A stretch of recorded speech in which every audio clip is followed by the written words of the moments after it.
memenangkan ribuan smartphone setiap bulannya. Download aplikasi Motion Banking sekarang. Paulus Hana yang tiba-tiba muncul kemungkinan sedang berburu atau tengah mengincar mangsa. Beruntung, saya terlebih dulu dapat melihat keberadaannya.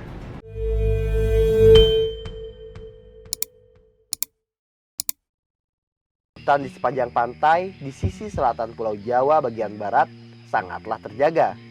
Lapisan tanah vulkanik bekas letusan Gunung Krakatau menjadikan tanah di daerah ini subur sehingga tumbuhan dan tanaman bisa berkembang dengan baik.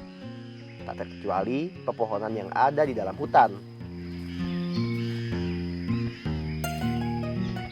Terik matahari yang mulai menyengat kulit bukan menjadi halangan bagi saya untuk menjelajahi hutan pesisir Pangubahan yang juga menjadi rumah bagi beragam jenis satwa dan vegetasi, baik dilindungi maupun tidak dilindungi. Saya berharap di sini juga bisa bertemu dengan satwa selain reptil purba penyu hijau. Karena bulan-bulan ini merupakan waktu migrasi berbagai jenis satwa untuk mencari tempat yang lebih banyak persediaan makanannya. Kondisi hutan pesisir dengan beragam vegetasinya ternyata juga menarik minat reptil lain untuk menempatinya. Seekor piton molurus tidak jauh dari tempat saya berdiri tampak sedang beraktivitas di siang hari. Kemungkinan reptil yang satu ini sedang berburu makanan atau berpindah tempat yang memiliki persediaan makanan cukup banyak. Ini adalah jenis ular piton molurus atau sanca bodo. Ukurannya piton molurus sebenarnya merupakan jenis piton atau sanca yang suka berada di daerah lembab, terutama di daerah aliran sungai. Namun, tidak menutup kemungkinan piton jenis ini berada di hutan pesisir karena terbawa oleh aliran air ataupun tumpukan sampah yang terbawa gelombang laut hingga ke dekat liar, masih sangat galak. Mendekati ular seperti ini sebenarnya tidaklah terlalu berbahaya, asal kita tetap menjaga jarak serangnya. Karena piton bukan tergolong ular berbisa, namun jika teledor dan terlalu dekat, bisa saja berakibat fatal karena gigi-gigi tajam piton dapat melukai dan merobek kulit.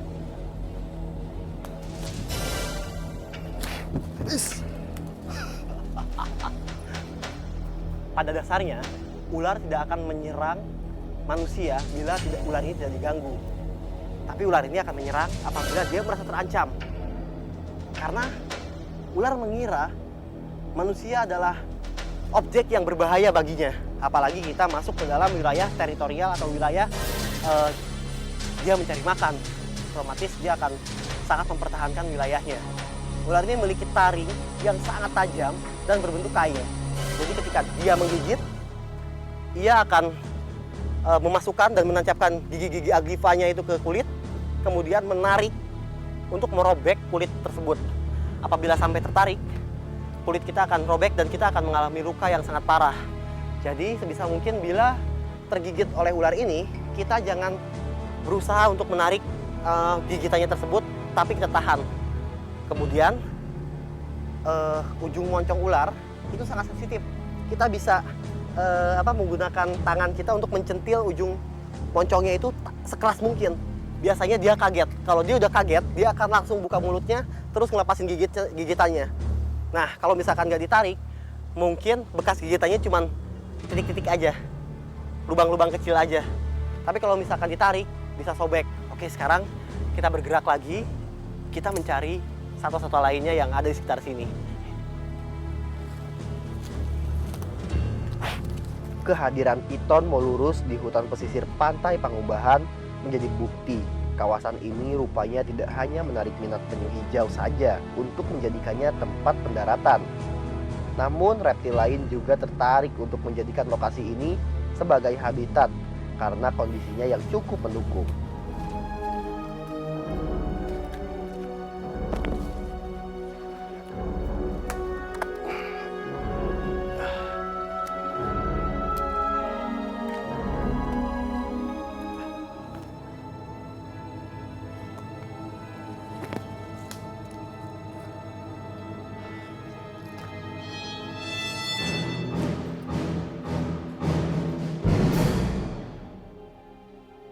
Yes!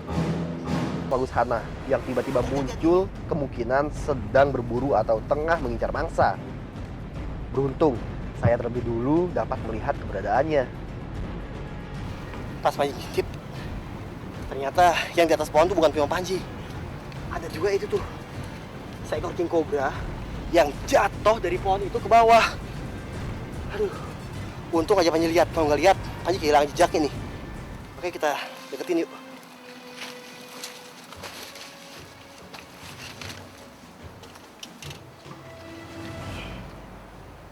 King cobra dewasa berukuran tubuh hampir maksimal yang berada beberapa meter di depan saya ini tampak sangat waspada.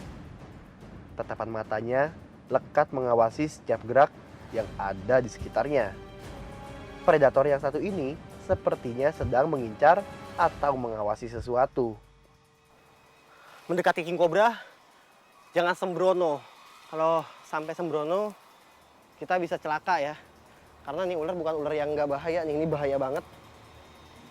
Tidak mudah memang mendekati sang raja. Butuh kesabaran dan konsentrasi tinggi untuk meminimalisir resiko yang bisa saja terjadi dan berakibat fatal terhadap saya. Kewaspadaan ular yang satu ini tampak meningkat. Dua matanya tak lepas mengikuti gerak-gerik saya yang berusaha mendekatinya.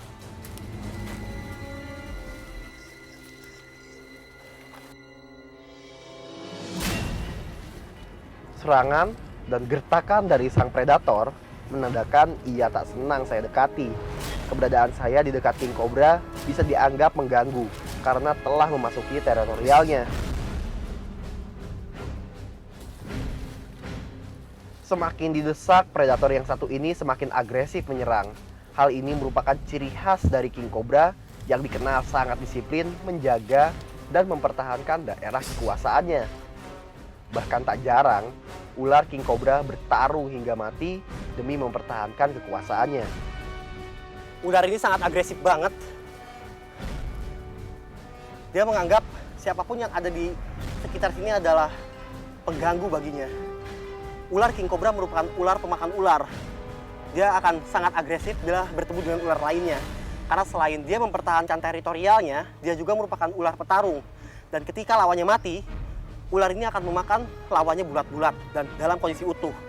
Jangankan ular jenis lain, ular yang sama jenisnya, sesama king cobra, bila kalah bertarung, ular ini akan menelannya utuh. Oke kawan, Panji nggak akan terlalu lama bergelut dengan yang satu ini. Panji akan memberikan ciuman aja, habis itu kita tinggal.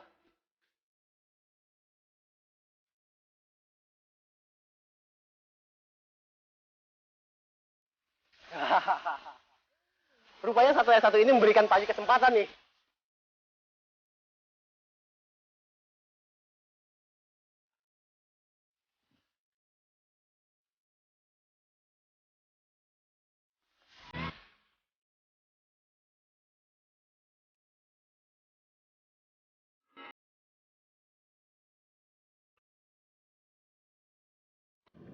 Ini kita lepasinnya satu-satu ya. Ayo teman-teman, pegang penyunya satu-satu yuk. Bareng-bareng yuk. Kita lingkungan. Ayo.